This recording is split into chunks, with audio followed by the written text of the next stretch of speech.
अस्सलामुअलैकुम। मोहम्मद अज़ीज़ सिद्दीक अपने programme political diaries के साथ हाज़िर खिदमत है। अगला हफ़्ता भी ख़त्म होने को है। रमज़ान बड़ी तेज़ी से आगे जा रहा है और हुकूमत वक्त फंस चुकी है बड़ी बुरी तरह से। यानी ये बलूचिस्तान वाले मामले के अंदर और मैं टीवी प्रोग्रामों में भी डिस्कस करूँगा आपके साथ। जैसे सरदार एजाज़ इसहाक़ खान का जो फ़ैसला है वो देखिए, ये है इंसाफ के तकाज़े जो बार बार पूरा करते। क्या गुफ्तगू हुई, किस तरह ये सारे मामले चले, इसमें गुफ्तगू करेंगे।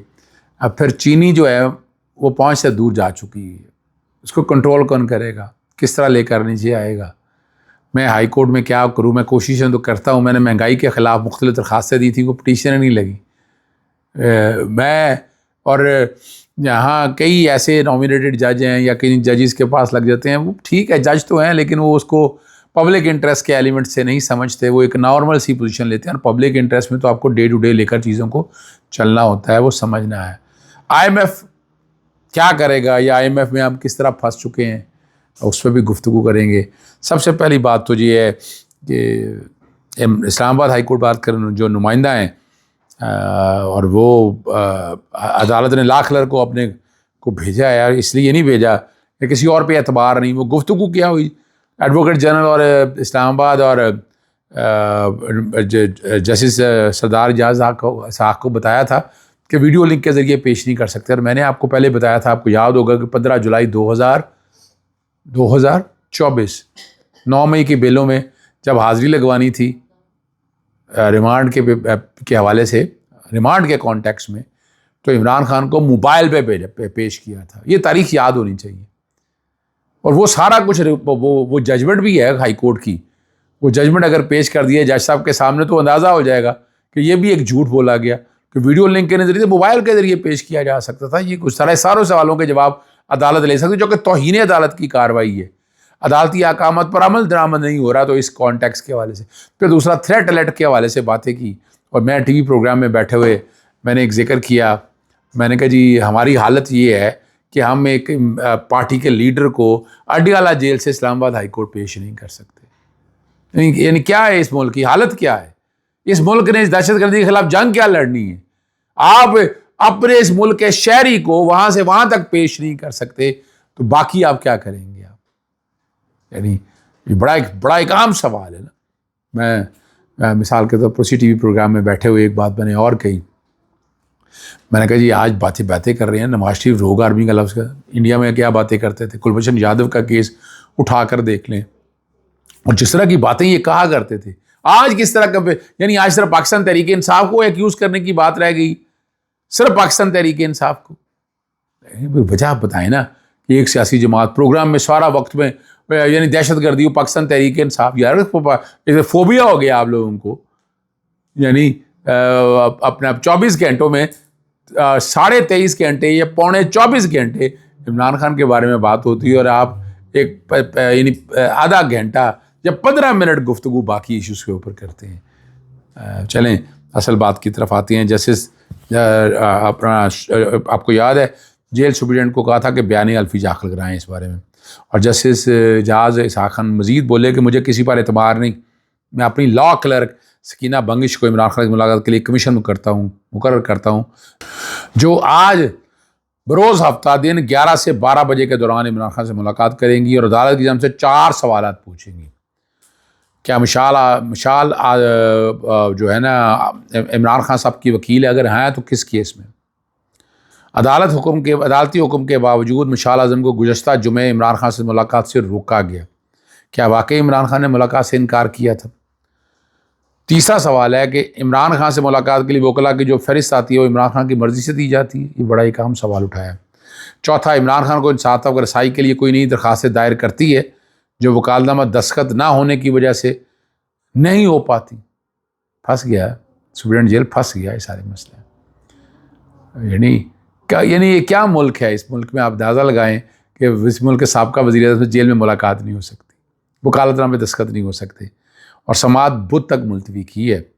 जैसे सरदार एजाज़ साहब सुप्रीडेंट अलजल को मुखालफ करते हुए कहा था कि अगर इमरान खान के जवाब वही हुए जो आपने बताया तो फिर आपको आने की ज़रूरत नहीं, अगर जवाब बरक्स आए तो आप तशरीफ़ लाइएगा।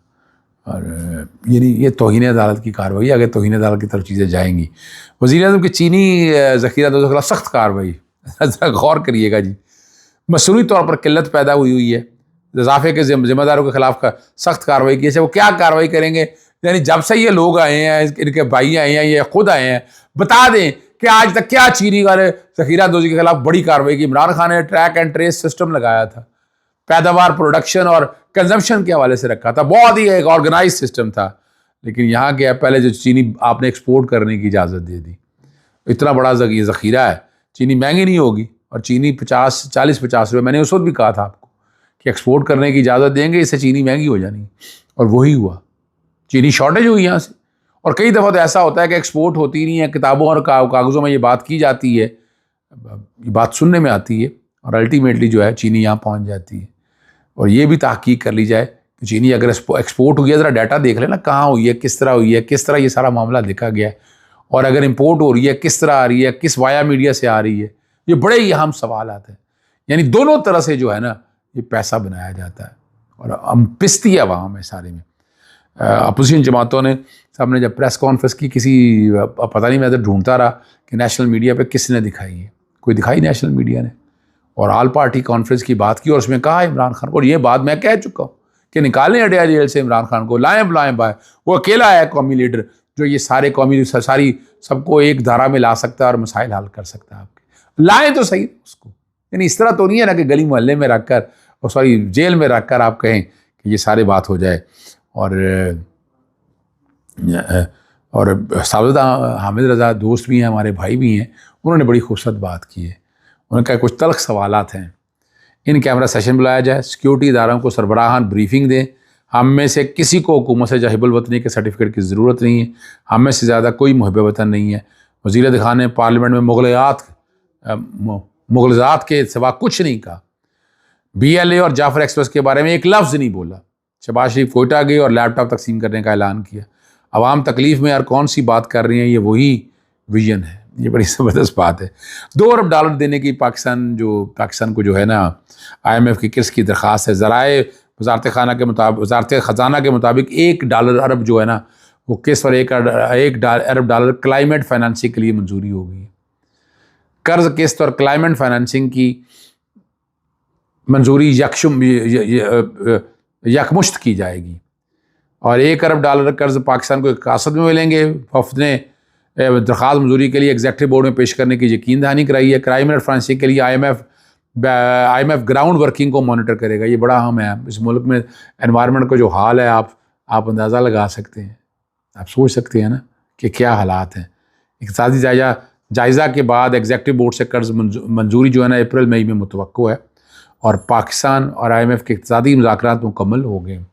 अच्छा, इमरान रियाज़ देखिए बड़ी सच्ची और खरी बातें करता है, और उसने जो लापता अफराद के मामले में कोई जवाब फराहम नहीं किया जा सकता। वो सवाल उठाया उन्होंने कि इतना ही बता दें कि समी इब्राहिम, औरिया मकबूल जान, अहमद फराद, मतियुल्लाह जान और इंतज़ार पंजोता को मिसिंग पर्सन क्यों बनाया?